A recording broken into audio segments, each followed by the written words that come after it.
अस्सलाम वालेकुम dear respected. जी बाबा जी channel में हम आपको खुशामदीद कहते हैं।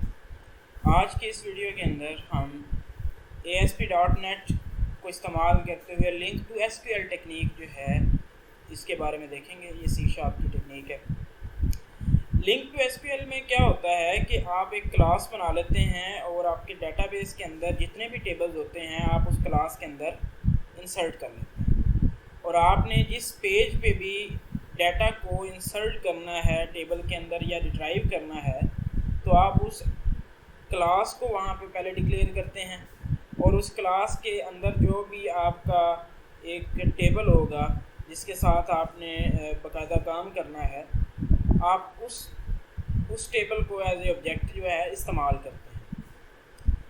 उसके लिए हम ये मेरे पास जो सॉफ्टवेयर है Visual Studio 2015 है, इसको आप माइक्रोसॉफ्ट की साइट से आप डाउनलोड कर सकते हैं।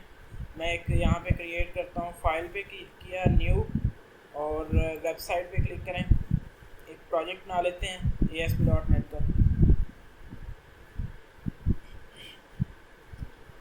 C# यहाँ से सिलेक्ट करें, ASP.NET एम्प्टी वेबसाइट, और यहाँ पर आप इस वेबसाइट को जहाँ पर भी सेव करना चाहते हैं आप उसको वो लोकेशन या वो डायरेक्टरी इसको सिलेक्ट करें। मैं इसको डेस्कटॉप पे सेव करना चाहता हूँ और डेस्कटॉप के अंदर मैं यहाँ पे नाम लिख देता हूँ लिंक टू SQL, ठीक है जी। और इसको हमने यहाँ पे ओके कर दिया। अब यहाँ पे जैसे ही आपका प्रोजेक्ट जो है वो बन जाएगा तो लिंक टू SQL का फोल्डर जो है वो ये आपके पास है। अभी इस फोल्डर के अंदर जस्ट क्या है कि आपके पास वेब कॉन्फ़िगरेशन है और ये कुछ एक और फाइल है। ये हमारे पास सॉल्यूशन एक्सप्लोरर है। इसका इंटरफेस मैं थोड़ा सा आपको बता देता हूँ कि हमारे पास ये जो लेफ़्ट हैंड साइड है यहाँ पे सर्वर एक्सप्लोरर है। इस सर्वर एक्सप्लोरर को आप यहाँ पे इस तरह आप इसको मूव भी कर सकते हैं डाउन साइड में, या आप इसको इस तरफ मूव करना चाहते हैं, आप इसको यहाँ पे लगाना चाहते हैं और यहाँ पे लगा सकते हैं। ये आपके पास सर्वर एक्सप्लोरर है, यहाँ पे आपका डेटाबेस है, ठीक है जी।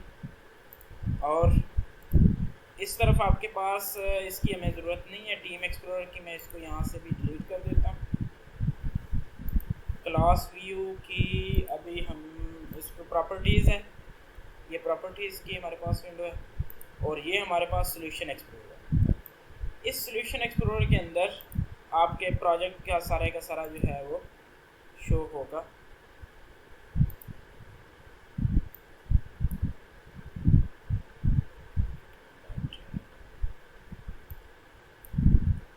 सारे के सारे पेजेस फोल्डर जो हैं वो इस सॉल्यूशन एक्सप्लोरर के अंदर आपको शो होंगे।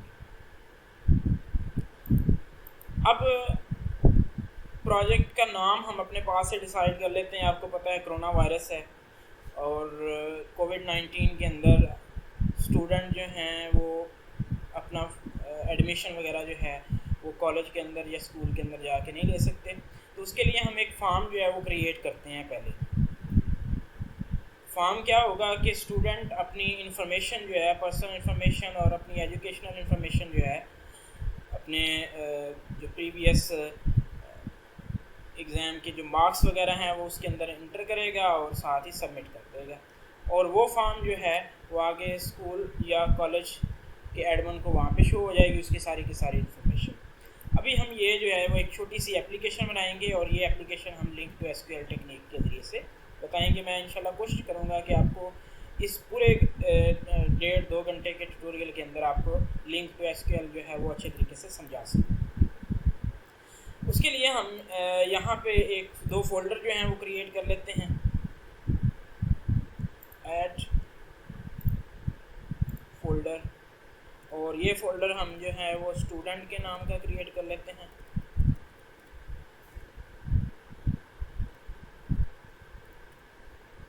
ताकि हमारे पेजेस जो हैं वो सारे अलग अलग हो जाएं। ऐड एक नया फोल्डर और ये हम एडमिन के नाम का कर लेते हैं। यहाँ पे हमारे पेजेस जो हैं वो इस फोल्डर के अंदर सारे स्टूडेंट के पेजेस आ जाएंगे और यहाँ पे हमारे पास एडमिन के सारे पेजेस आ जाएंगे।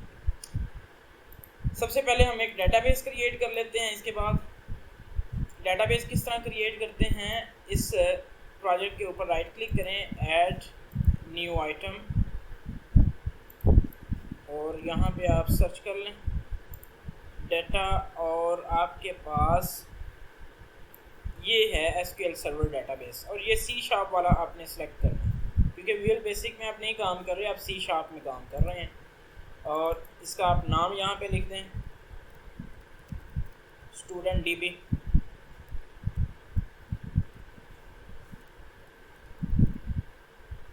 स्टूडेंट डीबी आपने इसका डेटाबेस का नाम लिख लिया और इसको आप ऐड कर दें। अब यहाँ पे एक फ़ोल्डर जो है वो आपका क्रिएट हो जाएगा और इस फोल्डर के अंदर आपके पास डेटाबेस होगा।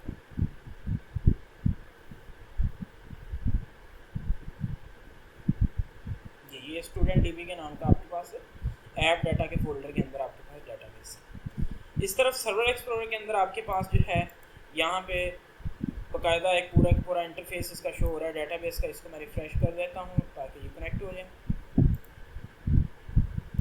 अब ये आपके पास टेबल का फोल्डर है, ये व्यूज़ का है, स्टोर प्रोसीजर है, फंक्शन, ये डिफरेंट फोल्डर्स हैं। इसको इसकी क्या फंक्शनैलिटीज़ हैं वो हम बाद में डिस्कस करेंगे। अभी जिसके साथ हमारा काम होगा हम उसी फोल्डर को जस्ट सेलेक्ट करेंगे। इस फोल्डर के अंदर अभी हमारे पास कोई भी टेबल नहीं है। हम पहले एक टेबल क्रिएट कर लेते हैं, add new table,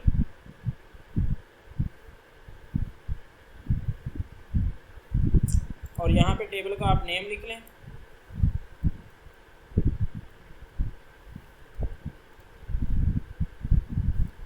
student info TB.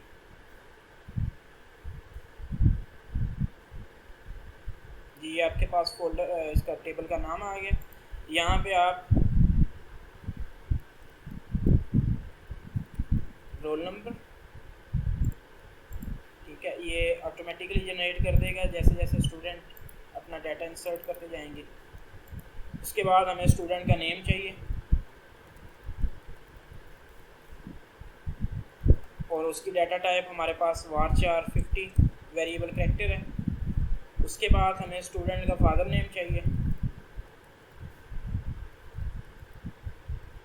Student का फादर नेम वो भी वेरिएबल कैरेक्टर 50। उसके बाद हमें स्टूडेंट का एड्रेस चाहिए,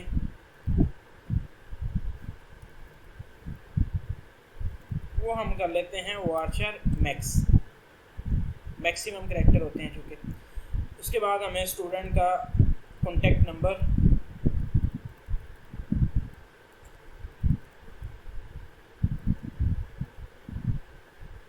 यहाँ पे हमारे पास varchar 50 ही मैं इसको कर लेता हूँ फिलहाल।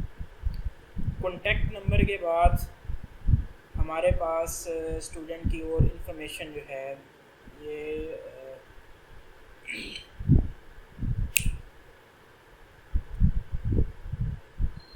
एजुकेशन में हम उसके इंटरमीडिएट,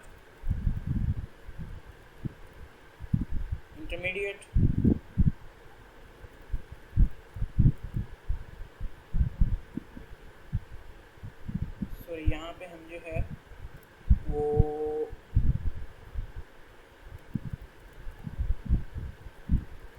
इंटर के मार्क्स लिख लेंगे और इसको हम इंटीजर के अंदर कर लेंगे। और यहाँ के इंटर के मार्क्स जो हैं वो परसेंटेज के अंदर हमने जो है वो फाइंड करना। और इसके बाद हमारे पास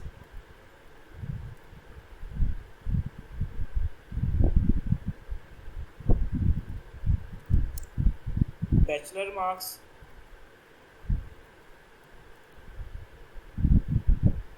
इसको मैं इस तरह कर लेता हूँ,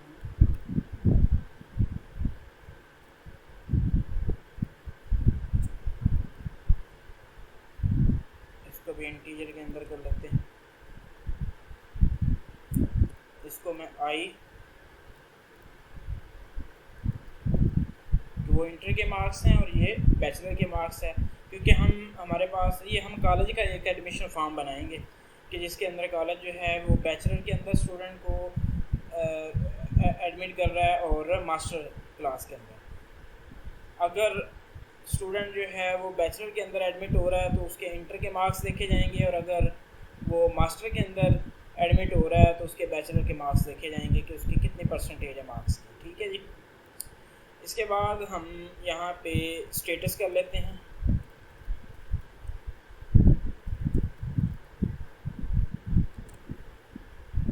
और यही हमारे पास जो है कि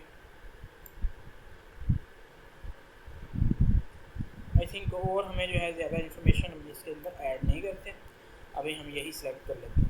अपडेट पे क्लिक करेंगे तो आपका ये टेबल जो है वो यहाँ पे अपडेट हो जाएगा ये डाटाबेस के अंदर। ये डाटाबेस अपडेट हो गया, मतलब क्या ये टेबल जो है वो इस डाटाबेस के अंदर ऐड हो जाएगा। अब यहाँ पे स्टार का साइन नहीं है, अगर पहले जो है वो इसके ऊपर स्टार का साइन था जो कि शो कर रहा था कि ये अभी सेव नहीं है। अभी ये सेव है, इसको मैं रिफ़्रेश करता हूँ और यहाँ पे आप देखेंगे कि ये आपके पास टेबल है। इस टेबल के ऊपर राइट क्लिक करके आप इसकी ओपन टेबल डेफिनेशन में जाके आप मज़ीद इसके अंदर कॉलम वगैरह को ऐड कर देंगे और साथ ही अपडेट भी कर देंगे। और अगर आप इसके ऊपर राइट क्लिक करके इसको शो टेबल डाटा करें तो आप यहाँ पे डेमो रिकॉर्ड जो है वो अपने पास यहाँ पे ऐड कर भी सकते हैं। इसके बाद आप यहाँ पे एक नया टेबल भी क्रिएट कर सकते हैं इसके ऊपर राइट क्लिक करके। अभी फ़िलहाल हमें एक ही टेबल की ज़रूरत है।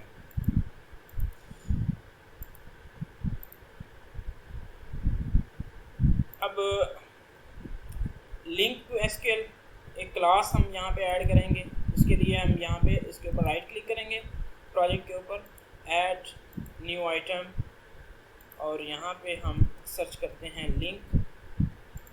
अब ये है लिंक टू एसक्यूएल क्लास, ये हम C# वाली सिलेक्ट करेंगे और इसको मैं माई डाटा क्लास नाम देती हूँ। ठीक है जी, और इसको मैं ऐड करूँगा, यस। तो यहाँ पे एक फ़ोल्डर जो है वो क्रिएट हो जाएगा और उस फोल्डर के अंदर आपकी ये क्लास पड़ी होगी जिसके अंदर आप 1, 2, 3 या 10 जितने भी टेबल्स आपने डाटाबेस के अंदर क्रिएट किए हैं, आप जस्ट यहाँ पे क्या काम करेंगे, इस टेबल को यहाँ से सिलेक्ट करेंगे और ड्रैग करके इस इंटरफेस के अंदर ला के छोड़ देंगे और आप इसको सेव करेंगे Ctrl+S के अंदर। अब आपका ये टेबल जो है वो इस क्लास के अंदर जो है वो सेव हो चुका है और ऑटोमेटिकली ये इस क्लास के अंदर जो है वो कनेक्शन स्ट्रिंग भी ऑटोमेटिकली ऐड हो जाती है। क्योंकि आप वेब कॉन्फ़िगरेशन अगर ओपन करें तो यहाँ पे स्टूडेंट DB कनेक्शन स्ट्रिंग, अब ये उसने कनेक्शन स्ट्रिंग ऑटोमेटिकली ऐड कर दी है इसके अंदर, और ये असेंबली के ज़रिए से, क्योंकि ये assembly system data dot link की है और इसी लिंक टू एसक्यूएल ये जो हमारी क्लास है ये ऑटोमेटिकली वेब कॉन्फ़िगरेशन के अंदर ये जो हमारी कनेक्शन स्ट्रिंग है इसको इसके थ्रू डेटाबेस की तरफ हमें जो है वो एक कनेक्शन प्रोवाइड करती है। अब हम यहाँ पे स्टूडेंट वाले फोल्डर के अंदर एक टेबल क्रिएट कर लेते हैं। पहले टेबल क्रिएट करने से पहले हम इसके अंदर जो है वो बूटस्ट्रैप ऐड कर लेते हैं। बूटस्ट्रैप के लिए आप क्या करेंगे, ये जो हमारा प्रोजेक्ट है लिंक टू एसक्यूएल वाला, इसके ऊपर ऐड करके यहाँ पे आप मैनेज नगेट पैकेज इसके ऊपर क्लिक करेंगे और यहाँ पे आप ब्राउज पे क्लिक करके ताकि ऑनलाइन आप यहाँ पे सिलेक्ट कर लें और ऑटोमेटिकली इसके अंदर वो ऐड कर देगा बूटस्ट्रैप। तो ये है और ये अपडेटेड वर्जन ही आपको देगा। ठीक है जी, इंस्टॉल कर लें डोंट शो ओके। अब ये यहाँ पे जो है वो इस लिंक से हमारे सारे के सारे पैकेजेस जो है वो गेट कर रहे हैं और इंस्टॉल कर रहे हैं। जैसे ये इंस्टॉल होता जाएगा हमारे पास जो है वो सॉल्यूशन एक्सप्लोरर के अंदर फोल्डर्स और फाइल्स जो हैं वो क्रिएट होती जाएंगी ऑटोमेटिकली। ये बूटस्ट्रैप जो है ये बूटस्ट्रैप की जो क्लास है वो हम असल में स्टाइल के लिए यूज़ करते हैं कि हमारा जो पेज का डिस्प्ले है वो ज़रा बेहतर हो जाए यूज़र फ्रेंडली बनाने के लिए। अब ये एक फ़ोल्डर आपका स्क्रिप्ट का ऐड हो गया और एक फ़ोल्डर अभी यहाँ पे कंटेंट का ऐड होगा जिसके अंदर बूटस्ट्रैप की CSS की क्लास होगी स्टाइल शीट। जी, अब ये आपके पास स्क्रिप्ट का फ़ोल्डर है और ये आपके पास कंटेंट का है। कंटेंट के फ़ोल्डर के अंदर आपके पास ये जो है ये CSS यानी कि स्टाइल शीट्स पड़ी हुई हैं और यहाँ पे जावास्क्रिप्ट की फ़ाइल पड़ी हुई है। ठीक है जी, अब इसको हम यहाँ पे भी ख़त्म करते हैं। इसको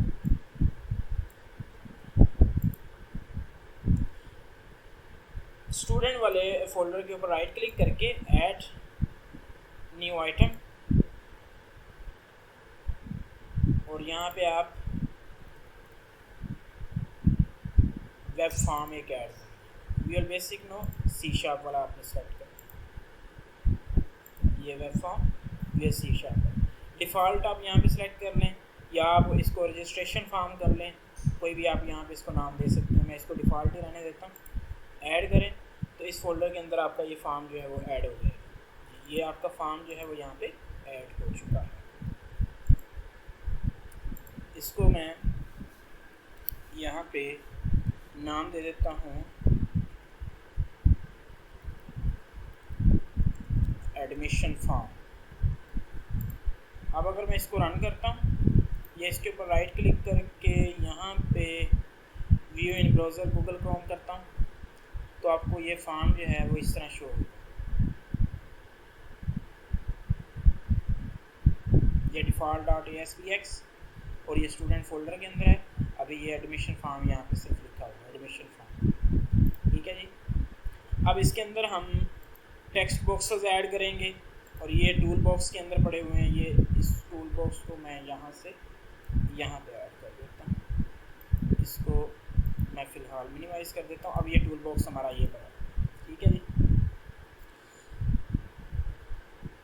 इसको पहले हम बूटस्ट्रैप की क्लासेस जो हैं उसके लिंक यहाँ पे ऐड कर देते हैं। कंटेंट के अंदर जाएं आप और यहाँ पे बूटस्ट्रैप min.css इसको यहाँ पे सिलेक्ट करें, ड्रैग करें और टाइटल के नीचे आप इसको पेस्ट करें। इसी तरह आप बूटस्ट्रैप CSS इसको यहाँ से आप इधर ऐड करें। जावास्क्रिप्ट का भी यहाँ पे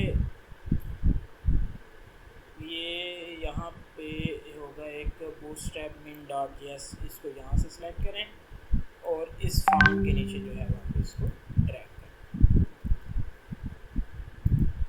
अब आप सारे का सारा काम जो है वो इस फॉर्म के अंदर आप काम करेंगे। ठीक है जी, मैं इस डिवीजन को फ़िलहाल ये डिवीजन है, मैं इसको क्लास प्रोवाइड कर देता हूँ।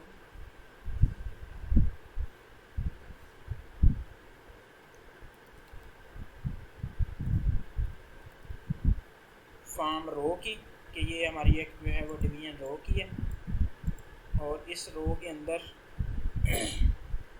कॉलम बना लेते हैं।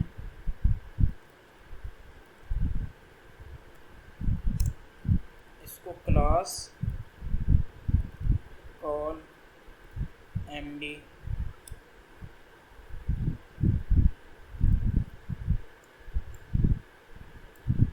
एक कॉलम हमने ये बना लिया, ये कॉलम तो ये हमने 4 कॉलम जो हैं वो इसके यहाँ पे क्रिएट कर दिए।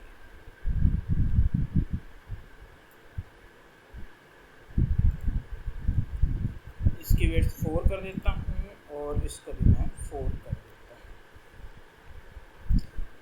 अब ये जो है इसके साथ आप क्लास और भी ऐड स्टाइल ऐड कर देता हूँ मैं इसके साथ स्टाइल।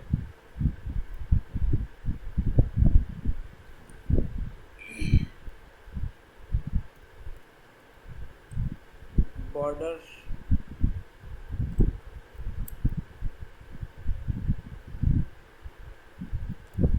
ग्रूव के फ़िलहाल मैं इसको जो है अभी रहने देता हूँ। अब इसके अंदर हमने टेक्स्ट बॉक्सेस ऐड करने। मैं इस दो कॉलम के अंदर टेक्स्ट बॉक्सेस ऐड नहीं करूँगा, बल्कि ये जो सेंटर में है, एक ये वाला कॉलम है और एक इससे ऊपर वाला कॉलम है, इसके अंदर मैं जो है वो टेक्स्ट बॉक्सेस ऐड करूँगा। अब यहाँ पे देखें मुझे कितने टेक्स्ट बॉक्सेस चाहिए।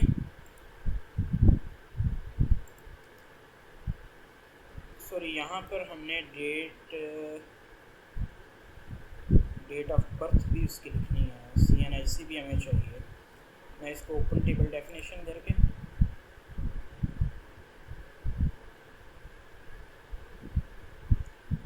यहाँ पे भी फ़िलहाल लिख देता हूँ CNIC। उसके बाद हमें डेट ऑफ TO भी कर देता हूँ, डेट ऑफ बर्थ कैप्स, इसको मैं डेट कर देता हूँ। और ये जो दोनों कॉलम हैं मैं यहाँ से उठाऊँगा,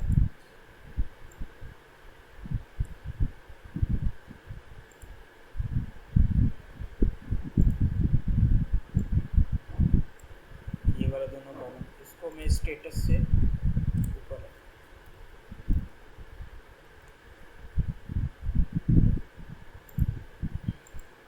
अब ये हमारे पास जो है वो, इसको मैं अपडेट करूँगा,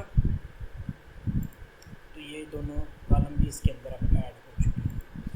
अभी ये याद रखें कि जब आप टेबल के अंदर किसी किस्म की चेंजिंग करेंगे तो आपने वो तब्दीली जो है वो इस क्लास के अंदर भी करनी होगी। अभी ये देखिए हमारे पास यहाँ पे क्लास के अंदर जो है वो कॉलम वो ऐड नहीं है, तो मैं वो कॉलम इसके अंदर ऐड करने के लिए मैं इसको पहले रिफ़्रेश कर लूँ। रिफ़्रेश करने के बाद मैं इसको अगेन यहाँ पे ड्रैग एंड ड्रॉप करूँगा, तो ये हमारे पास इस क्लास के अंदर भी तब्दीली आ जाएगी। ठीक है जी। अब यहाँ पे हमारे पास जो है वो कितने कॉलम चाहिए। सबसे पहले रोल नंबर, वो ऑटोमेटिकली जनरेट होगा। ठीक है जी। उसके बाद स्टूडेंट नेम का सिर्फ चाहिए हमें 1 2 3 4 5 6 7 8 9, बल्कि 8 हमें जो हैं वो टेक्स्ट बॉक्सेस चाहिए। तो 4 हम जो हैं वो इस कॉलम में रख लेंगे और 4 हम जो हैं वो इस कॉलम में रख लेंगे। तो टेक्स्ट बॉक्सेस के लिए आप यहाँ पे एक और डिवीजन ऐड कर लें और उसको आप फॉर्म क्लास फॉर्म ग्रुप का नाम। ठीक है जी। इसी तरह ये फॉर्म ग्रुप जो है वो आप इस कॉलम के अंदर भी 1 2 3 4 ही आपने वहाँ पे ऐड कर देने और 4 ही 2 3 4। अब आपने ये जो है यहाँ पे टेक्स्ट बॉक्सेस टूल बॉक्स में जाएं आप यहाँ पे, और ये टेक्स्ट बॉक्स आप यहाँ पे ड्रैग करें। ठीक है जी। इस टेक्स्ट बॉक्स को आप नाम दे दें stname.txt और इसको क्लास दे दें CSS की।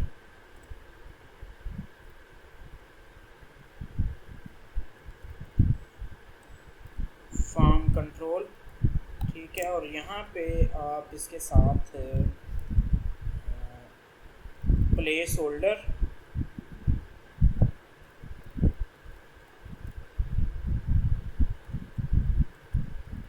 Student name. ठीक है जी। अब ये टेक्स्ट बॉक्सेस जो है वो आप इसी तरह कॉपी करें, ये स्टूडेंट नेम और इस दूसरे कॉलम के अंदर आप उसका फादर नेम कर लेंगे ST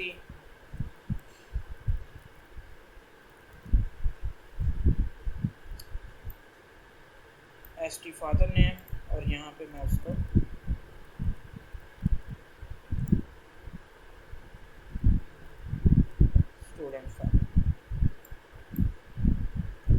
स्टूडेंट फादर नेम के बाद हमें एड्रेस उसका चाहिए, ये टेक्स्ट बॉक्स यहाँ पर, और इसको आईडी मैंने दे दी एड्रेस TXT।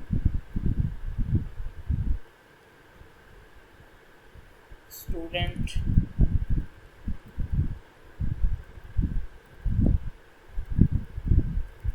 कंप्लीट एड्रेस, और इसको टेक्स्ट मोड जो है वो आप यहाँ पे मल्टी लाइन कर दें, क्योंकि एड्रेस जो है वो एक लाइन के अंदर नहीं आता। एड्रेस के बाद आपको क्या चीज़ चाहिए, कॉन्टैक्ट नंबर,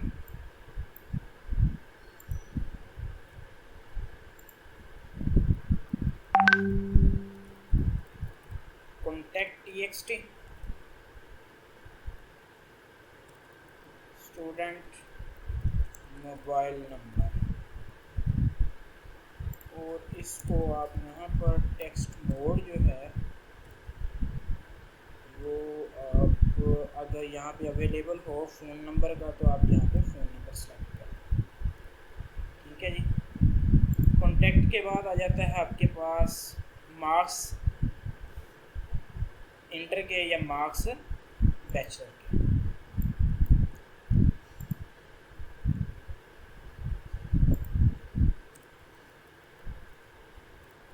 आई मार्क्स txt,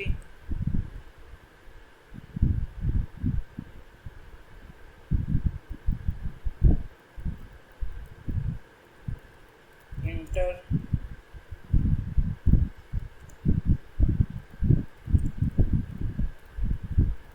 और यहाँ पे हमें सिर्फ परसेंटेज रिक्वायर्ड है। ठीक है जी, परसेंटेज ही हम यहाँ पे लेंगे और ओके ठीक है जी। इसके बाद हम यहाँ पर बैचलर के लिए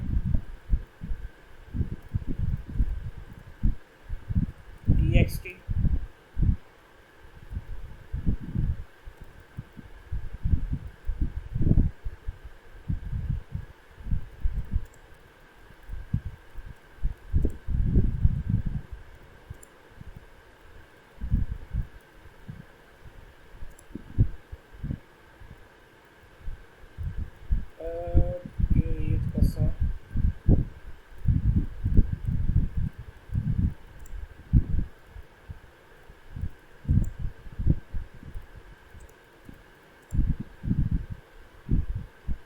अगर नहीं है उसके मार्क्स ये वाले बैचलर से नहीं किया तो वो यहाँ पे जस्ट 0 पुट कर देगा। ठीक है जी।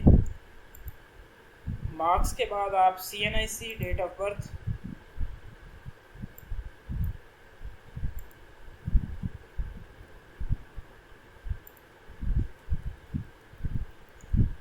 CNIC txt,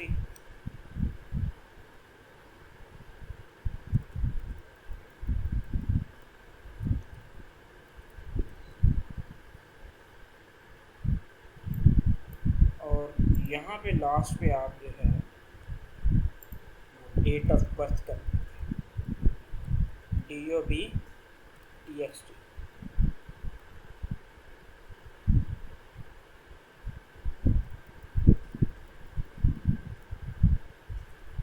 date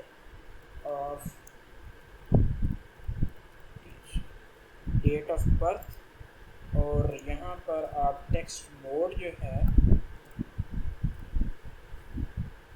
date select कर देंगे। अब मैं इसको व्यू इन ब्राउज़र करता हूँ तो आपके पास ये इस तरह फॉर्म जो है वो शो होता है।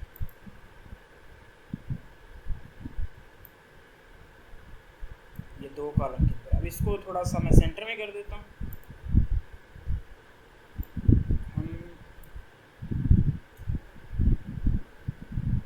ये टॉप पे जो रो है मैं इस रो को सिलेक्ट करूँगा, सॉरी इसको सबको मैं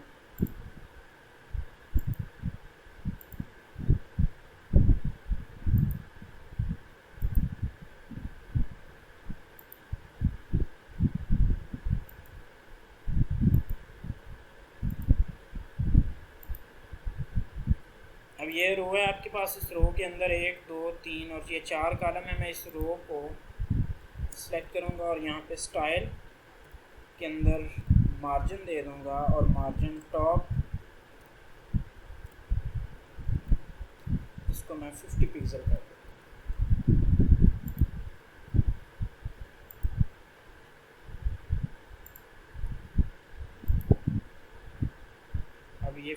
पिक्सल थोड़ा सा नीचे आ गया, मैं इसको 50 की बजाय यहाँ पे 80 पिक्सल कर दूँगा।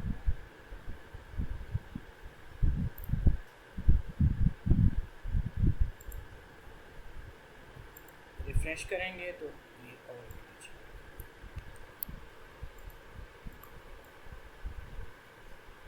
अब ये फॉर्म आपका, इसका टेक्स्ट मोड जो है, 1 मिनट है मेरा,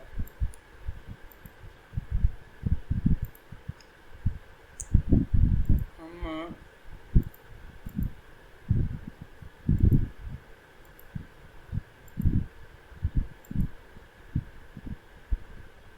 ये जो स्टूडेंट एड्रेस का ये वाला जो है, इसको मैं यहाँ से फ़िलहाल रिमूव करता हूँ।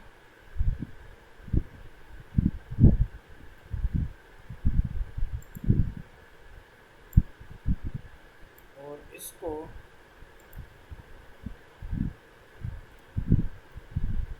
सबसे नीचे रखता हूँ। इसको मैं यहाँ से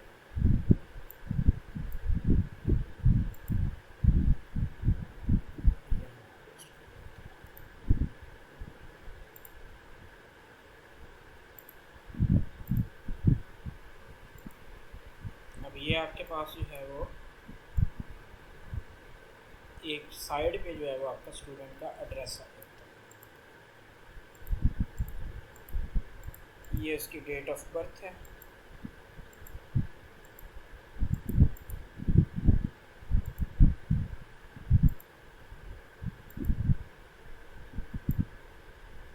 इस डेट ऑफ बर्थ के साथ हम यहाँ पर एक लेबल लगा देंगे,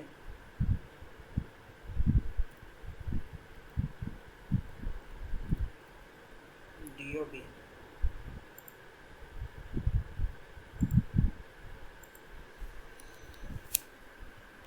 कि ये आपके पास जो है ये डेट ऑफ बर्थ है।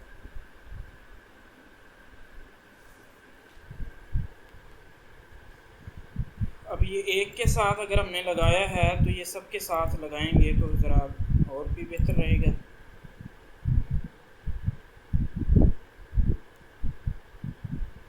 ये मैं 1 मिनट इसको इस पूरे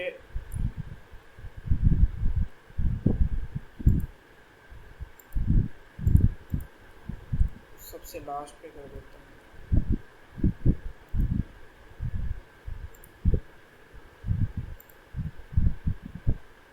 अब ये आपका जो है वो तकरीबन ओके हो चुका है।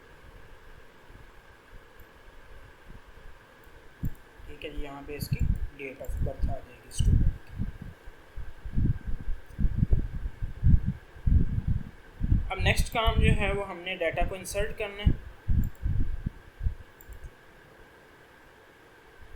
उसके लिए हम जो है वो सबसे लास्ट पे एक बटन क्रिएट करते हैं। इसके बिल्कुल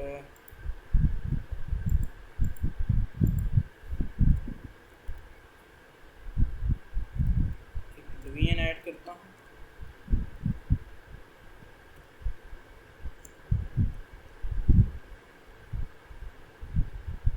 और उस डिवीजन को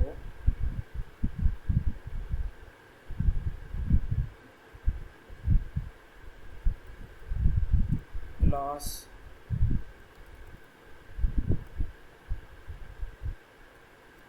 रो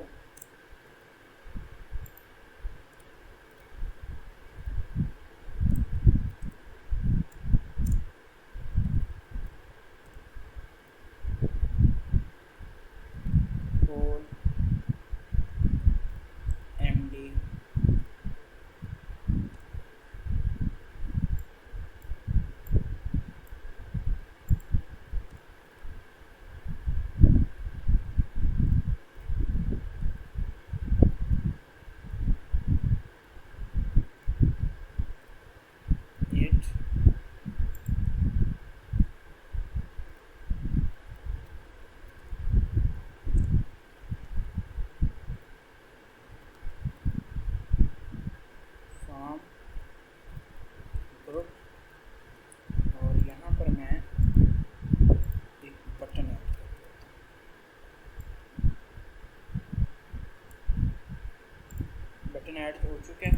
इस बटन को आप आईडी दे दें,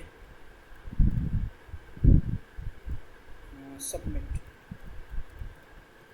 BTN, ठीक है जी। और यहाँ पर आप सबमिट और इसको क्लास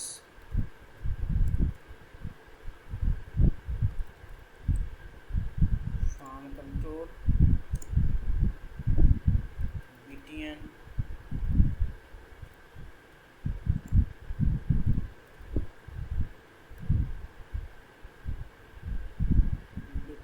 यहाँ पे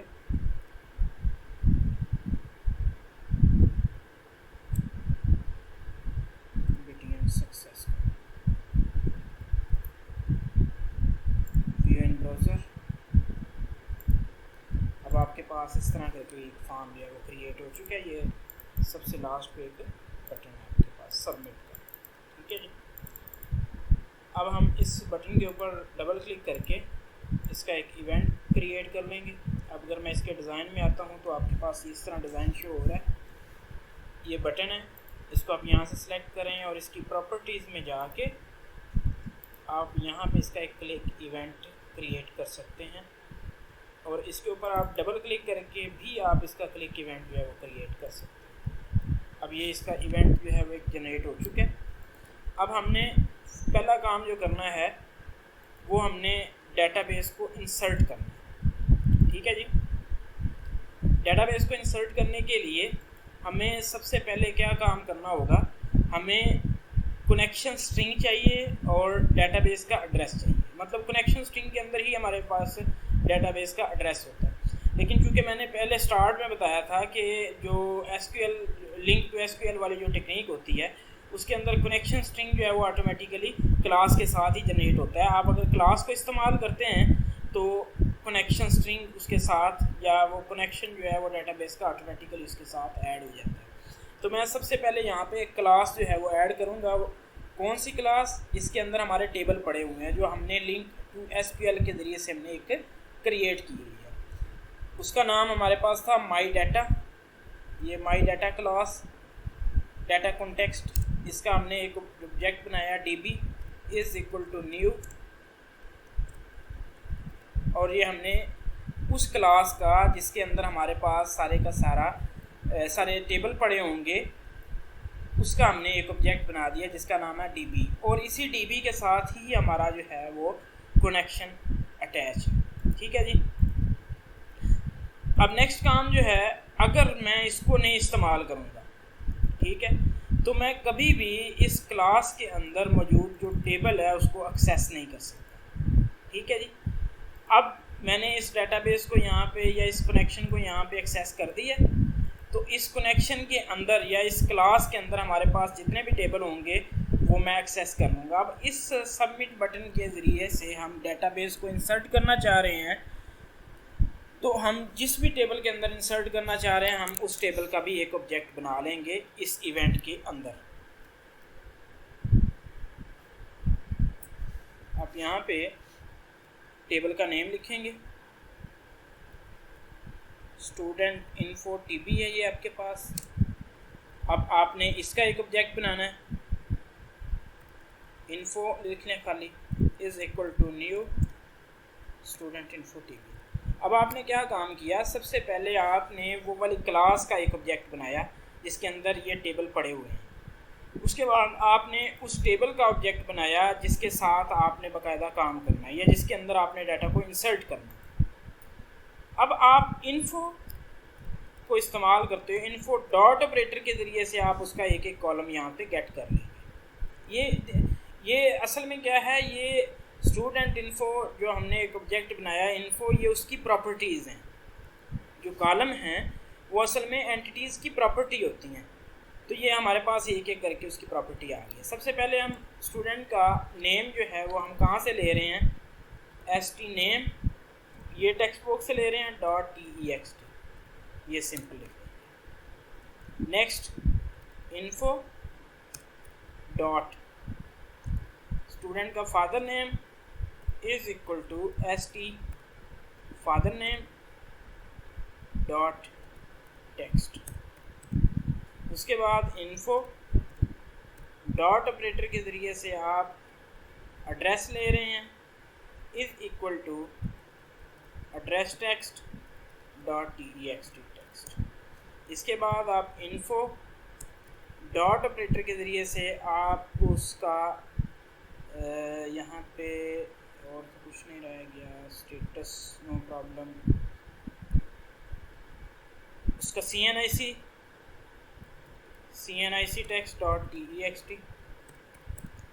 इसके बाद info dot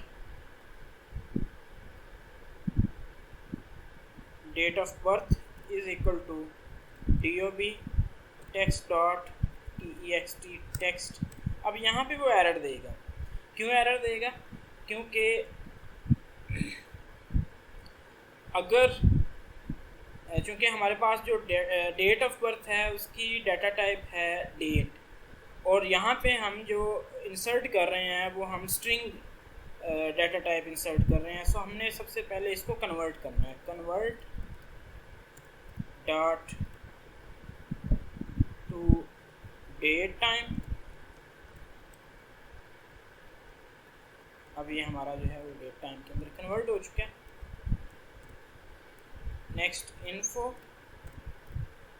dot bachelor marks is equal to B marks text dot TEXT text. ये भी हमें एरर प्रोवाइड करेगा क्योंकि हमारे पास जो डेटाबेस के अंदर इसकी जो डाटा टाइप है वो इंटीजर है और हम यहाँ पे स्ट्रिंग वैल्यू इंसर्ट कर रहे हैं। सो हम इसको कन्वर्ट कर लेंगे। कन्वर्ट डॉट टू इंट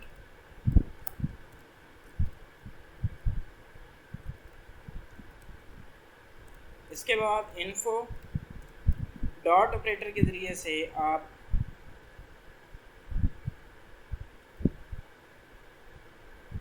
उसके मार्क्स ले लेंगे इंटर के। मैं इसी को कॉपी करता हूँ यहाँ से।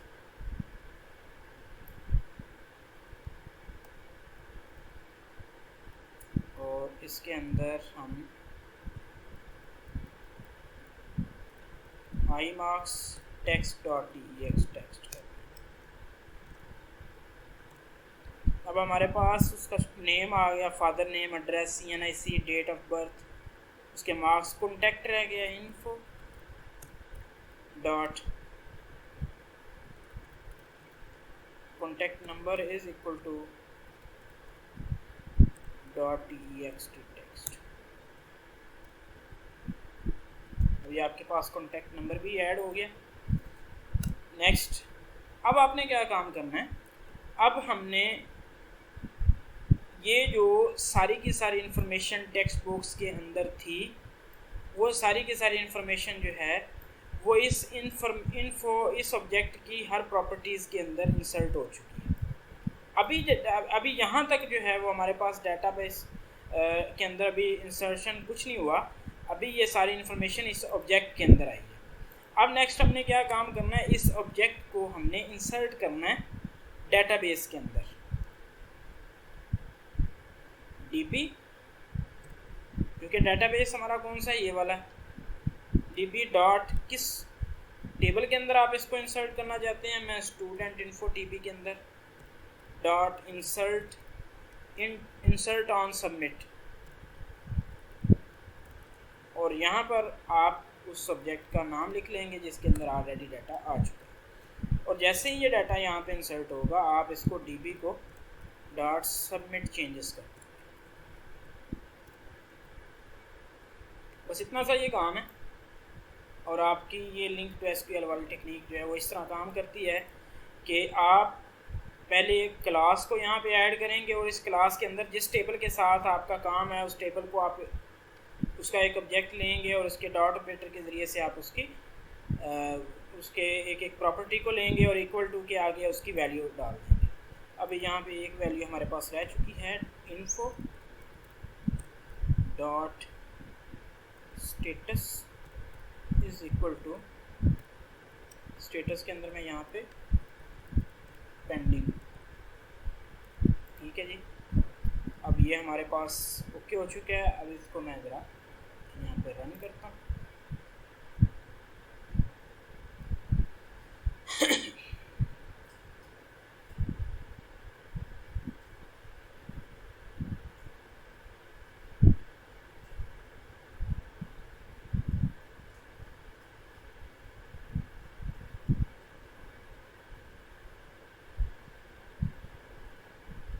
स्टूडेंट नाम आप यहाँ पे लिख लें।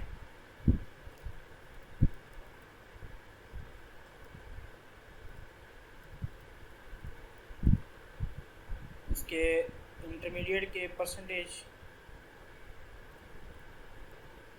उसका CNIC, उसकी डेट ऑफ बर्थ,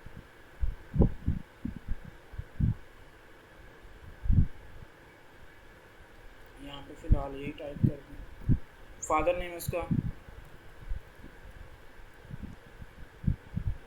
स्टूडेंट का मोबाइल नंबर,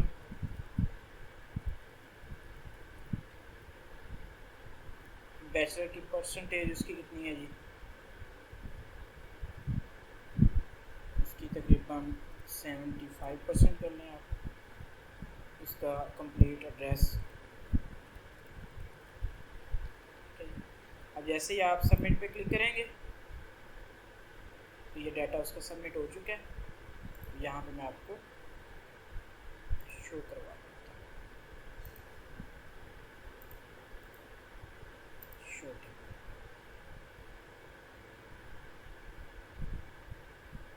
ये डाटा यहाँ पे ओके हो चुका है।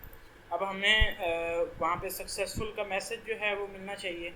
मैं डिफ़ॉल्ट के अंदर जाता हूँ और यहाँ पर एक लेबल जो है वो क्रिएट कर देता हूँ इसी बटन के नीचे।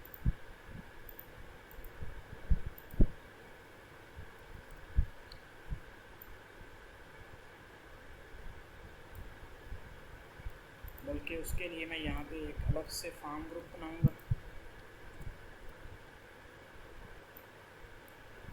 और इस टेक्स्ट बॉक्स को मैं यहाँ से रिमूव करता हूँ और ये वाला जो लेबल है मैं इसको उठा के इस टेक्स्ट बॉक्स इस फॉर्म ग्रुप के अंदर और इसको मैं इन्फो लेबल कह देता हूँ।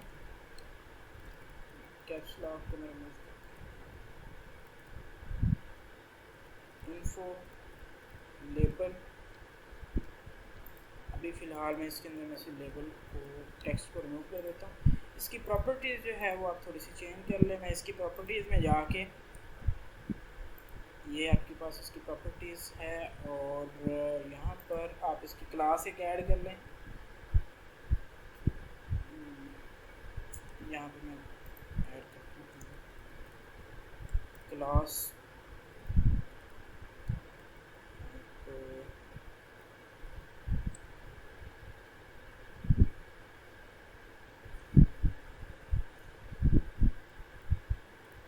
इन्फो, अलर्ट इन्फो यहाँ पे कर अलर्ट इन्फो। और CSS क्लास के अंदर मैं क्या काम करता हूँ कि मैं इसके नीचे जो है वो जो label info label .text text is equal to your data is inserted. ठीक है जी। अब वैलिडेशन भी हम साथ में लगा लेते हैं। मैं यहाँ पे ये जो सारे टेक्स्ट बॉक्सेस हैं, ये हमारे पास ये फॉर्म ग्रुप है, इसको भी ओपन करता हूँ। रिक्वायर्ड का यहाँ पे मैं लगा लेता हूँ रिक्वायर्ड।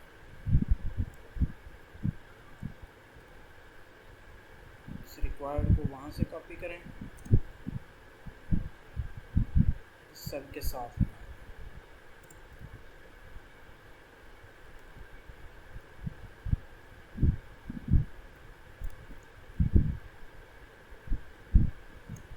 फादर ने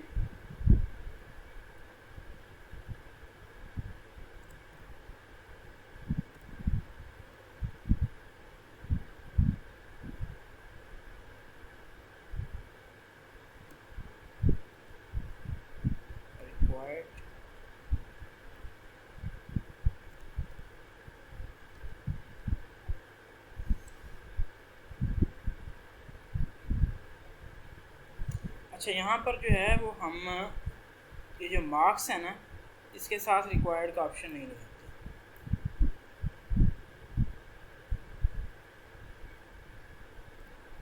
ये वाला मार्क्स बैचलर के हैं और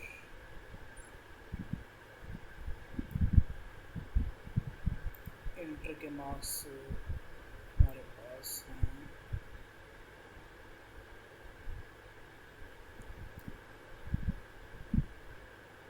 इसके इन दोनों के साथ हम रिक्वायर्ड का ऑप्शन जो है वो नहीं लगाते।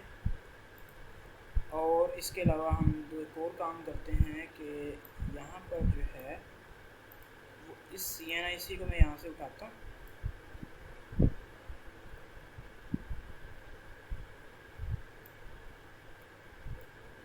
और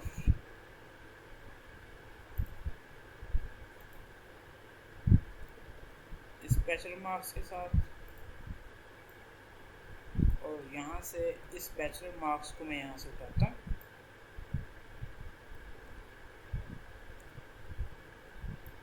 और इस इंटर मार्क्स के नीचे। ठीक है, क्योंकि हमारे पास स्टूडेंट जो हैं वो दो कैटेगरी के हैं कि अगर हमारे पास स्टूडेंट सिर्फ बैचलर के अंदर एडमिट होना चाहता है तो वो सिर्फ़ और सिर्फ अपने बैचलर के मार्क्स लिखेगा। मैं यहाँ पे बल्कि कर देता हूँ इसको रिक्वायर्ड क्यों रिक्वायर्ड कर देता हूँ, क्योंकि बैचलर का उसने यहाँ पे 0 जो है वो मस्ट पुट करना रिक्वायर्ड। ठीक है जी, अब ये हमारा जो है वो सारे का सारा काम ओके हो चुका है। अब अगर हम सबमिट वाले बटन पे क्लिक करेंगे कोई भी इंफॉर्मेशन ऐड करने के बगैर, तो वो हमें वैलिडेशन मैसेज जो है वो यहाँ पे देगा।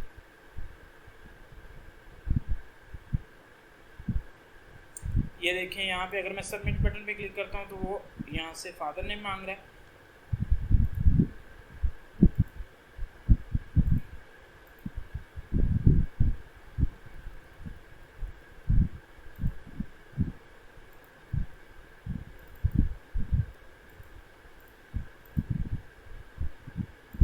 मोबाइल नंबर अगर मैं ये नहीं लिखता, मैं यहाँ पे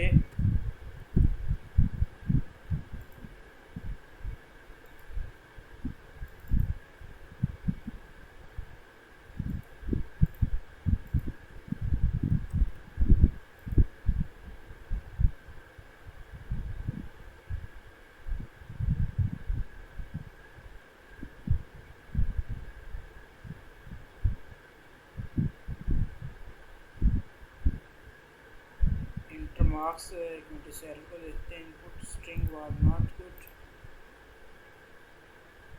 क्यों इनपुट स्ट्रिंग क्यों नहीं गुड? यहाँ पर इंटर के मार्क्स हमने नहीं लिखे।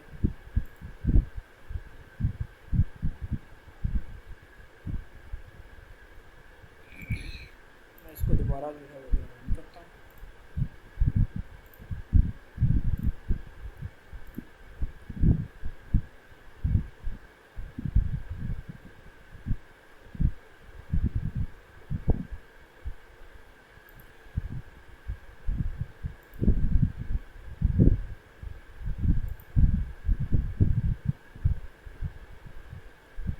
REQUIRED required.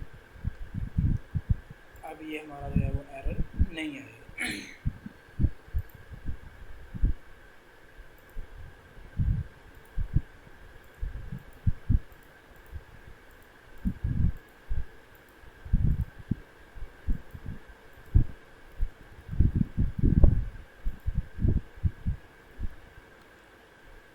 सबमिट करते हैं।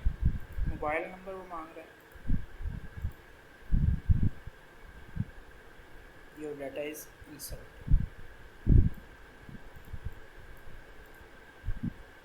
ये इस तरह का जो हमने फॉर्म जो है वो क्रिएट कर लिया। अच्छा, अगर हमारे पास जो है वो स्टूडेंट ऑलरेडी अपनी इंफॉर्मेशन को ऐड कर चुका है, तो उसके लिए हम क्या करेंगे? उसके लिए हम पहले जो है वो जिस तरह फ़िल्टर किया जाता है डाटा को कि एक स्टूडेंट अपनी इंफॉर्मेशन लिखता है तो वो इंफॉर्मेशन पहले जो है वो सर्च होती है डेटाबेस के अंदर। अगर वो इंफॉर्मेशन उसके अंदर पहले से ऐड है तो वो उसको मैसेज शो कर देती है कि ये स्टूडेंट जो है वो ऑलरेडी रजिस्टर्ड है। तो इसका मतलब क्या है कि हम यहाँ पर एक वेरिएबल डिक्लेयर करते हैं, वार, उस वेरिएबल को मैं नाम दे देता हूँ फिल्टर का। अब हमने फ़िल्टर की क्यूरी समझनी है। फ़िल्टर हमने किस में से करना है? डेटाबेस में से करना है। सबसे पहले आप डीबी लिखें, और डेटाबेस में किस टेबल में से करना है? आपने स्टूडेंट इन्फो टीबी में से करना है। डॉट वेयर की कंडीशन लगानी है आपने। अब वेयर की कंडीशन लगाने के लिए आपको सबसे पहले एक पॉइंटर चाहिए। वो पॉइंटर ए इस तरह आप डिक्लेयर करेंगे। ए डॉट ऑपरेटर के ज़रिए से आप पॉइंटर को किस हिसाब से सिलेक्ट कर रहे हैं? मैं उसके CNIC के हिसाब से सिलेक्ट कर रहा हूँ कि इस CNIC का बंदा ऑलरेडी रजिस्टर्ड है या नहीं है। ए dot CNIC dot equals CNIC text dot DEXT text dot single और डिफ़ॉल्ट। अब ये क्यूरी क्या काम कर रही है? ये क्यूरी इस डेटाबेस के अंदर मौजूद इस टेबल में इस टेक्स्ट बॉक्स के अंदर जो CNIC लिखी है उसके हिसाब से इसके साथ जो है वो मैचिंग कर रही है। अगर ये स्टूडेंट जो है यहाँ पे जो टेक्स्ट बॉक्स के अंदर CNIC लिखेगा वो इसके अंदर मौजूद CNIC के इक्वल होगा, सेम होगा, तो इस वेरिएबल के अंदर फ़िल्टर के अंदर कोई ना कोई इन्फॉर्मेशन पहुंच जाएगी। और अगर ये CNIC का टेक्स्ट जो है वो इस CNIC के इक्वल नहीं होगा तो यहाँ पे किसी किस्म की कोई इन्फॉर्मेशन नहीं पहुंचेगी। ये फ़िल्टर की क्यूरी इस्तेमाल की जाती है लिंक टू SQL के अंदर। अब यहाँ पे मैं इफ स्टेटमेंट लगा दूंगा, if filter is not equal to null हो, यानी कि अगर नल के इक्वल ना हो, सॉरी मैं यहाँ पे इस डबल इक्वल टू नल हो, तो आप ये काम करें,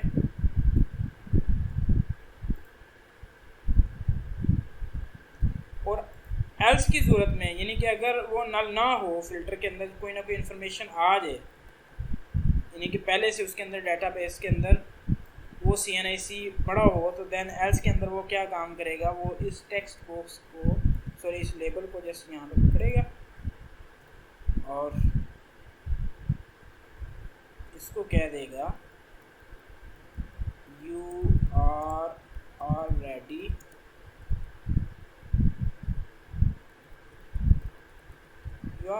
रजिस्टर्ड,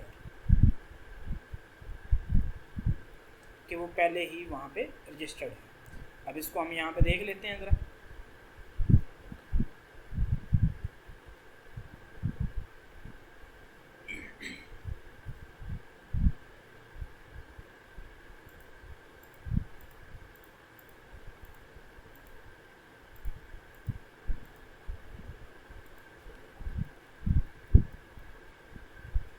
CNIC मैं यही लिखता हूँ। जैसे ही मैं सबमिट करूँगा, एक मिनट, यहाँ पे क्या एरर आ रहा है? Sequence contain more than one element. अब वो क्या कह रहा है कि ये मोर देन वन एलिमेंट हैं, ये पहले से पड़े हुए हैं इसके अंदर। मैं एक मिनट इसको शो टेबल डाटा करके एक CNIC वाला जो है वो वहाँ से मैं स्टूडेंट को रिमूव कर देता हूँ। इसको रिफ़्रेश करता हूँ, इन दोनों का भी मैं यहाँ से डिलीट कर देता हूँ। अब मैं इसको ज़रा रन करता हूँ।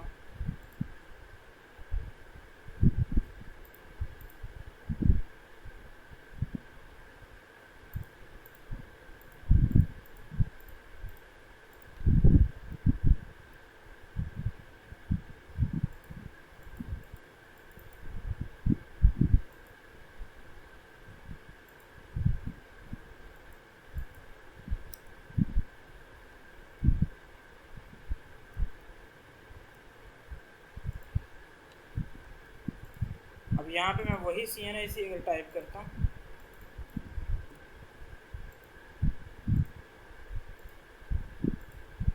और सबमिट के बटन पे क्लिक करूँगा, तो यहाँ पे यू आर ऑलरेडी रजिस्टर्ड, कि उसने इस CNIC के साथ मैच किया है और उसको बता दिया है कि आप ऑलरेडी रजिस्टर्ड हैं। अब यहाँ पे इस तरह का मैसेज आए या स्टूडेंट अपनी इंफॉर्मेशन को सबमिट करे तो क्या हो कि ये इंफॉर्मेशन यहाँ से रीसेट हो जाए। तो उसके लिए हम क्या काम करेंगे,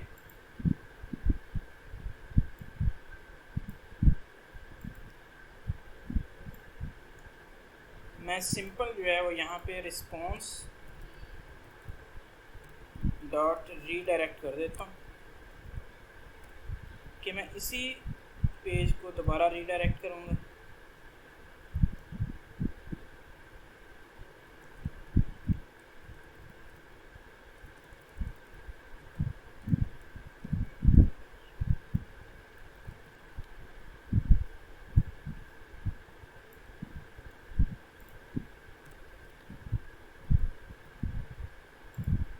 इसको मैं दोबारा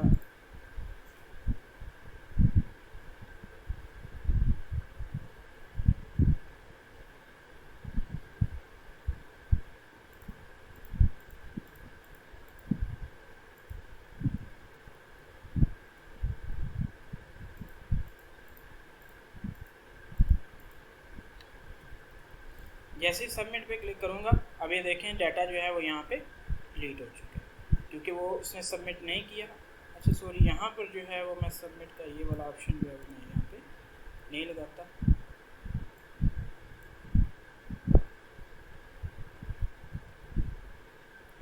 जस्ट यहाँ पर ही रखता हूँ।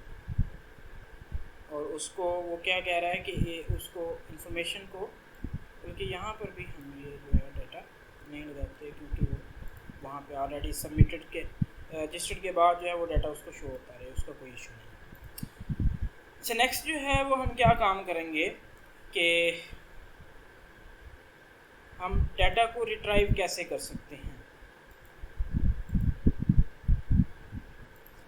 उसके लिए हम एडमिन के अंदर सबसे पहले एडमिन का एक लॉगिन बनाएंगे और एडमिन रजिस्टर होने के बाद, सॉरी एडमिन जो है वो लॉगिन होने के बाद उसको सारी की सारी इन्फॉर्मेशन वहाँ पे शो हो जाए कि कौन सा स्टूडेंट इस वक्त अपने आप को रजिस्टर कर चुका है।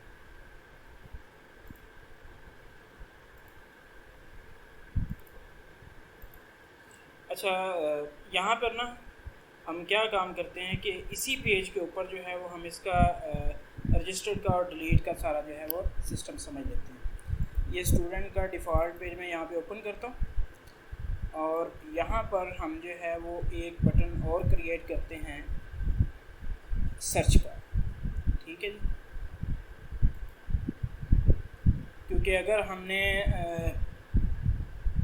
रिट्राइव का ऑप्शन देखा तो वो ये वीडियो जो है वो काफ़ी लंबी हो जाएगी। मैं चाहता हूँ कि इसी को तकरीबन आधे घंटे के अंदर जो है वो इस पूरी वीडियो को समराइज़ करूँ। नेक्स्ट एडिट, डिलीट और सर्च की क्वेरी के अंदर।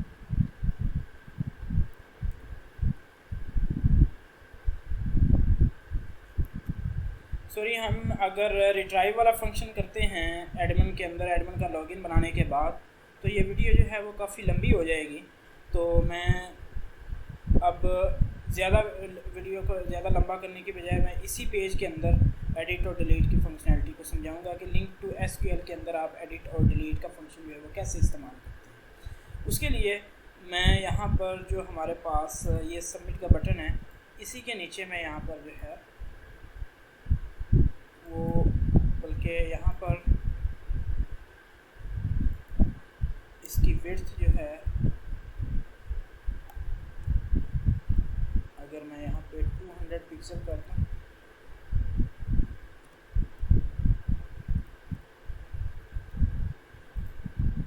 इसको व्यू इन ब्राउज़र करूँ तो हमारे पास ये जो है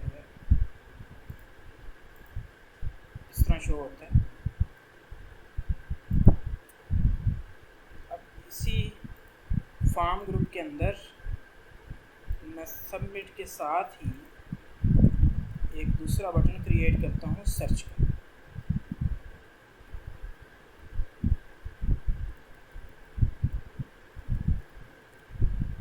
सर्च BTN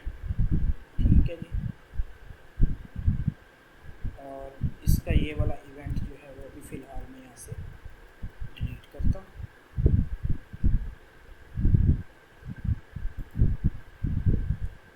ये हमारे पास जो है वो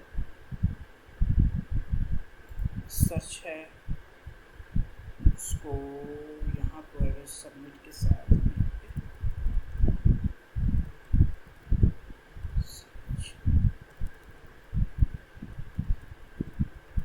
सर्च लिखता हूँ।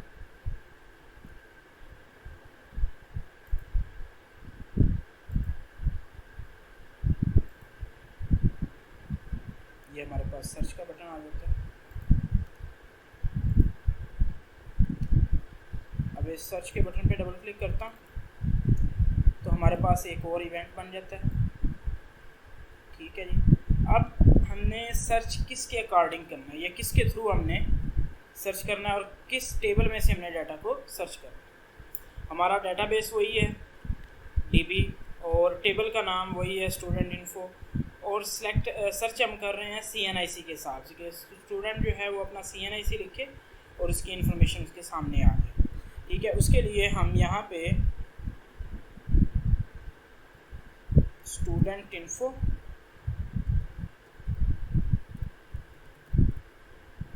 टीबी इसका एक ऑब्जेक्ट बनाते हैं। फिल्टर इज इक्वल टू, इसके अंदर हम डाटाबेस डीबी, इसके अंदर हम फिल्टर डाटा रखते हैं db डॉट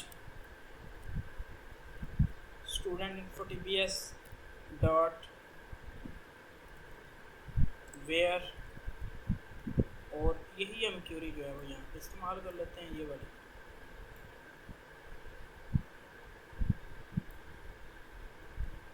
क्यूरी क्योंकि ये हमने ऑलरेडी टाइप की हुई है। ठीक है जी। अब क्या हो रहा है यहाँ पर, हमारे पास जो है वो इंफॉर्मेशन फ़िल्टर हो के अकॉर्डिंग टू CNIC जो है वो इस सब्जेक्ट के अंदर आ रही है। ठीक है, अब हमने इस सब्जेक्ट के एक एक प्रॉपर्टीज़ को हमने टेक्स्ट बॉक्स के अंदर जो है वो डिस्प्ले करवा देना। हम यहाँ पे सिंपल क्या काम करेंगे कि हम यहाँ पर नेम टेक्स्ट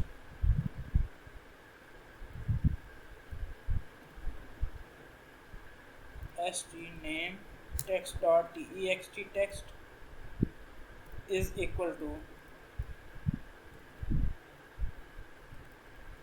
filter dot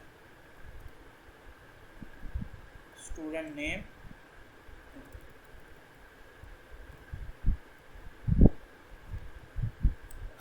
ये स्टूडेंट नेम है हमारे पास। इसी तरह st father name dot text text is equal to filter dot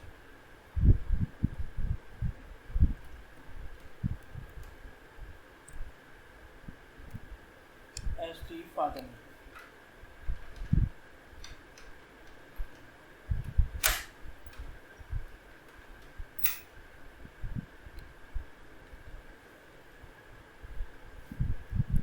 इसी तरह हम यहाँ पे address text dot text text is equal to filter address, इसी हमें अभी हम इंफॉर्मेशन को लेते हैं। और अगर हमारे पास ये फ़िल्टर के अंदर कुछ भी डाटा नहीं आ रहा, if filter is equal to null हो तो मैं इन्फो लेबल जो है dot text is equal to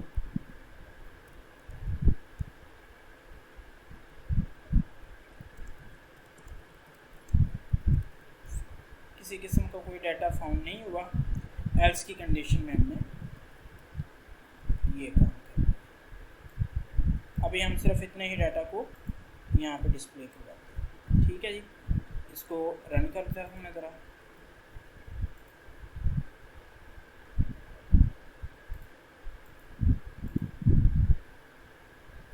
यहाँ पे CNIC पुट करें और सर्च पे क्लिक करें।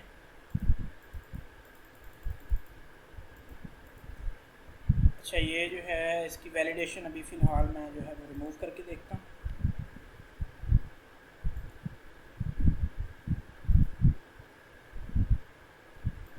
अभी इसकी वैलिडेशन जो है वो सारी मैं यहाँ से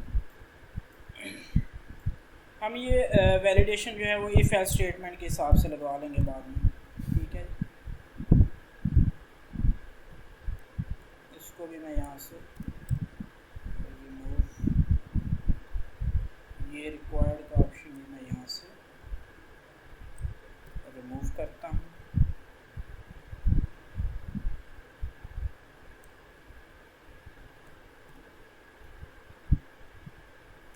और इसकी हम ना C# कोडिंग के अंदर वैलिडेशन लगा लेंगे बाद में इफ एल्स स्टेटमेंट के ज़रिए से, वो मैं आपको बता दूंगा कि वो किस तरह। ये रिक्वायर्ड भी मैं यहाँ से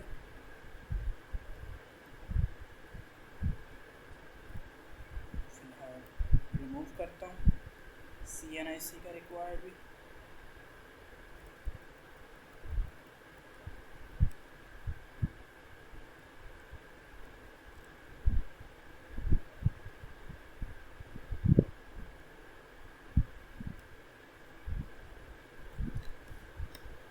अब इसको रन करते हैं।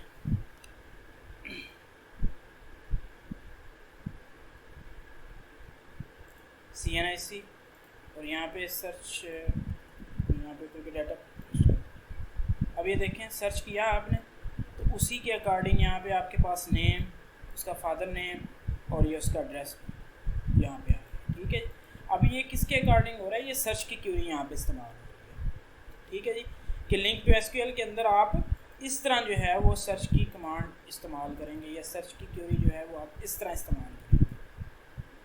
अगर आपको यहाँ पे स्टूडेंट जो हैं या कॉलम जो हैं वो सारे नहीं चाहिए तो आप यहाँ पे सिलेक्टेड कॉलम भी इस्तेमाल कर सकते हैं, ठीक है।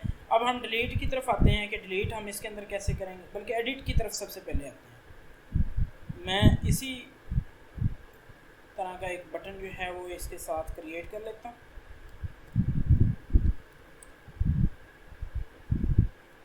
इसको मैं एडिट बटन कर देता हूँ, एडिट बटन, और मैं यहाँ पर बल्कि यहाँ पर मैं अपडेट लिख दूँ, अपडेट। अभी ये क्लिक इवेंट में यहाँ से फिलहाल इसके ऊपर डबल क्लिक करें। अब आपके पास ये अपडेट की क्यूरी आ गई है। आप सिंपल इसको यहाँ से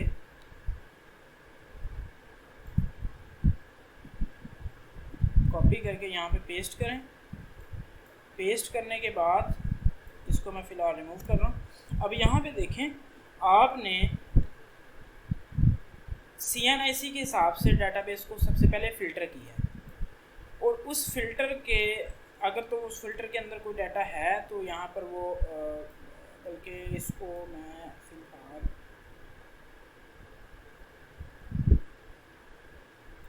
इसको रिमूव करता हूँ। अब यहाँ पे इस फ़िल्टर किए हुए डाटा जो है वो आपने इसको अपडेट करना है। मतलब क्या है कि आपने CNIC टाइप किया, उसको सर्च किया, और उस सर्च किए हुए CNIC के अकॉर्डिंग जो आपकी इन्फॉर्मेशन आई है आप उसकी नई इन्फॉर्मेशन लिखेंगे, आप उसको अपडेट कर देंगे। तो उसके लिए आप इस फ़िल्टर डॉट, सपोज आपके पास नेम है, आप यहाँ पे स्टूडेंट नेम अपना जो है वो यहाँ पे करेक्ट करना चाहता है, तो जस्ट क्या काम करेगा, filter dot student name st name text dot text ये लिखेंगे, और दूसरा अपना स्टूडेंट जो है वो अपनी एड्रेस जो है वो तब्दील करना चाह रहा है, filter dot address is equal to, यहाँ पे आप वैल्यू लिखेंगे डॉट टेक्स्ट। अब ये वैल्यू आपने टाइप कर दी। वैल्यू टाइप करने के बाद आप जस्ट यहाँ पे db डॉट सबमिट चेंजेस करें। आप जस्ट यहाँ पर db.submit चेंजेस करोगे तो आपका डेटाबेस जो है वो यहाँ पे अपनी इंफॉर्मेशन को जो वहाँ पे तब्दील कर देगा। मैं इसको रन करता हूँ यहाँ से।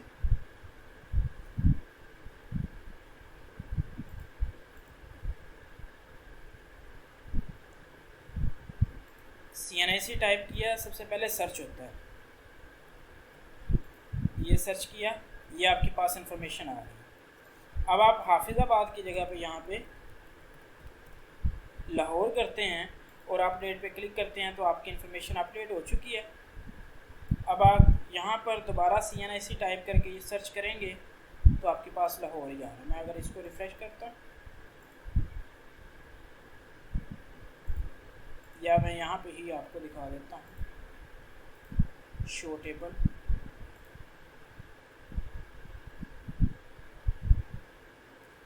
अब ये देखें यहाँ पर आपके पास जो है वो एड्रेस जो है वो चेंज हो रहा है। मतलब क्या है कि आपने क्या काम करना है कि फ़िल्टर, पहले आप डाटा को फ़िल्टर करेंगे, फ़िल्टर करने के बाद आप उसकी प्रॉपर्टीज़ के अकॉर्डिंग उसकी वैल्यू लिखेंगे टेक्स्ट बॉक्स जहाँ से आ रही है और जस्ट उसको आपने चेंज कर देना। अब हम इसी पेज के अंदर जो है वो हम डिलीट का फंक्शन इस्तेमाल करते हैं। डिलीट के लिए भी मैं सिंपल यहाँ पर इसको कॉपी करता हूँ और इसके बिल्कुल नीचे ही एक बटन और ऐड कर देता हूँ, उसको मैं नाम दे देता हूँ डिलीट BTN। ठीक है जी। और यहाँ पर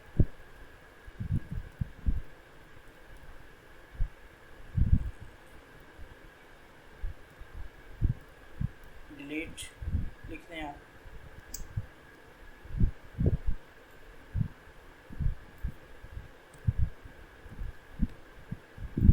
इसका भी आप एक इवेंट जनरेट कर लें। अब मैं इसी को कॉपी करता हूँ, यहाँ पे मैंने पेस्ट किया। अब यहाँ पे क्या हो रहा है कि ये डेटाबेस जो है वो इसके अकॉर्डिंग सर्च हो रहा है। इसको फ़िलहाल जो है वो मैं यहाँ पे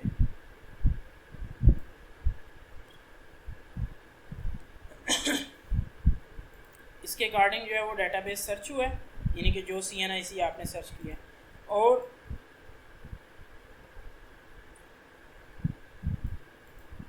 db डॉट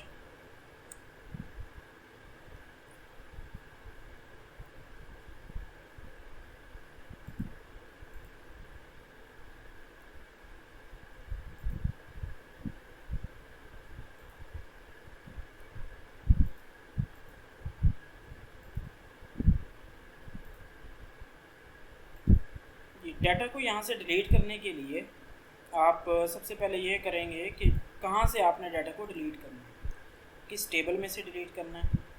डेटाबेस हमारे पास ये है db डॉट टेबल का name dot delete on submit, ये आप डिलीट ऑन सबमिट। और कौन सा डाटा आप डिलीट करना चाहते हैं, इस फिल्टर के अकॉर्डिंग डाटा को डिलीट करना चाहते हैं। और साथ ही नीचे जो है वो db डॉट सबमिट चेंजेस कर देंगे तो आपका डाटाबेस जो है वो वहाँ से डिलीट हो जाएगा। मैं इसी इन्फो लेबल को यहाँ से कॉपी करता हूँ। कॉपी करने के बाद मैं यहाँ पर इसको जो है वो पेस्ट करता हूँ और योर डाटा इज डिलीटेड। अब आप इसको रन करें।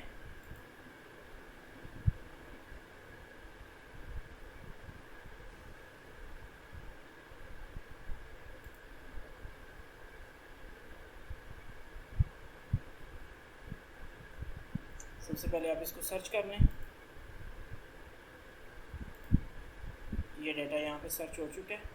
इसको आप डिलीट के बटन पे क्लिक करेंगे तो ये डाटा इज डिलीट। अब आप यहाँ पे डाटाबेस के अंदर चेक कर लें ज़रा, ये हमारे पास डाटाबेस है, ये यहाँ पे ओपन ही पड़ा हुआ है। इसको मैं जैसे रिफ़्रेश करूँगा तो आपको पता चल जाएगा कि यहाँ पे अभी हमारे पास डाटा जो है वो डिलीट हो चुका है। अब इस वीडियो के अंदर मैं आपको समरी बता देता हूँ कि इस वीडियो के अंदर हमने किया क्या है, क्या सीखा है। सबसे पहले मैंने आपको ये बताया कि आपने ASP.NET का जो ASP.NET का प्रोजेक्ट जो है वो कैसे क्रिएट करना है, उसके बाद हमने किस तरह जो है वो डेटाबेस इसके अंदर क्रिएट किया, फिर किस तरह फ़ोल्डर हमने क्रिएट किया, फ़ोल्डर के अंदर पेजेस हमने कैसे बनाने हैं, उसके बाद हमने डेटाबेस के अंदर टेबल को कैसे क्रिएट किया है और टेबल को हम एडिट भी कैसे कर सकते हैं, मतलब उसके जो अंदर जो कॉलम पड़े हुए हैं उसको हम कैसे जो है वो उसके अंदर मज़ीद कॉलम को ऐड कर सकते हैं, उसके अंदर मैनुअली हम डाटा ऐड कर सकते हैं। उसके ऊपर राइट क्लिक करके हम उसको शो टेबल डाटा करेंगे तो वो यहाँ से इस तरह का हमारे पास इंटरफेस आएगा और यहाँ पे हम मैनुअली डाटा जो है वो ऐड कर सकते हैं। कैसे जो है वो लिंक टू एसक्यूएल टेक्निक काम करती है और link to SQL technique link to class जो है एसक्यूएल क्लास जो है वो कैसे आप बनाते हैं, क्रिएट कैसे करते हैं। आप जस्ट सिंपल यहाँ पे राइट क्लिक करके ऐड न्यू आइटम के ज़रिए से आप यहाँ पे एक क्लास ऐड कर सकते हैं। वो क्लास आपकी ऐप कोड के अंदर यहाँ में पड़ी होगी, ठीक है। और इस कोड के अंदर जो आपके पास इस क्लास के अंदर जितने भी टेबल्स होंगे आप उसको कैसे एक्सेस कर लेंगे वो यहाँ पे मैंने आपको बताया इस डिफ़ॉल्ट वाले पेज के अंदर।